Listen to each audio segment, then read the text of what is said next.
My name is Sandy Chittavong, and I am Thai and Laotian. This is a story about my family. I love my family, and it's mostly about my mother, who I'm very, very inspired and admire very much. My mother grew up in a family with 8, and she was second oldest, I believe. And she came from on a boat with the whole family while my grandma was pregnant with 2 of my twin aunts. As what my mother told me growing up and having to be on a boat for days and days before they actually reached to California, in San Francisco, I believe.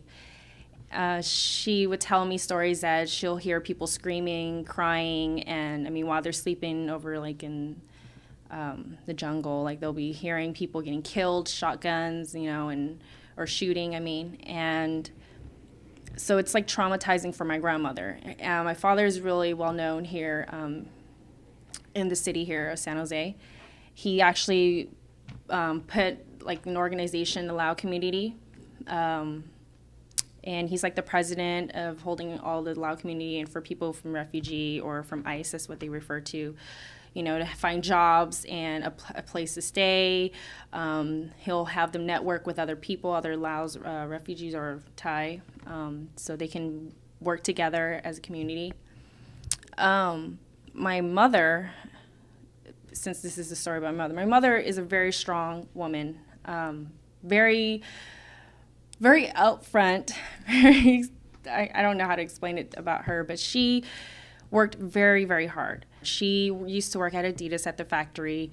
She didn't get paid much. She didn't know how to speak English. She used to just work and sew and try to learn English, try to read and try to understand and talk to people and try to, communicate, try to network with people and just to survive. I learned how to speak English by just reading books like Dick and Jane was my first book, and to learn how to speak English was by singing. Mariah Carey was my first idol, and that was the only thing. I've only had a good sense of hearing, and that was it for me. But having just growing up and seeing my grandma just struggling, not wanting me to go outside because we never get a chance to play with the kids. We never got a chance to ride our bikes or learn how to be nice or be bad or whatnot. We would always have to be stuck in the house. We couldn't go out. So while my mom was working for the whole family. And yeah, so I've always missed my mom. I'm a mother's daughter favorite thing, but she always told me you have to be strong because if I'm strong, you can be strong. So she always work, because every time people ask me, oh, are you Filipino or are you Chinese? And I would just say, yes, I am. And I wouldn't know my culture. So I would just walk around in school and just tell people I'm Filipino because, everyone was Filipino or Chinese or Vietnamese, but I never knew who I was. Still didn't understand, still had a little bit that accent, but people were still trying to figure out.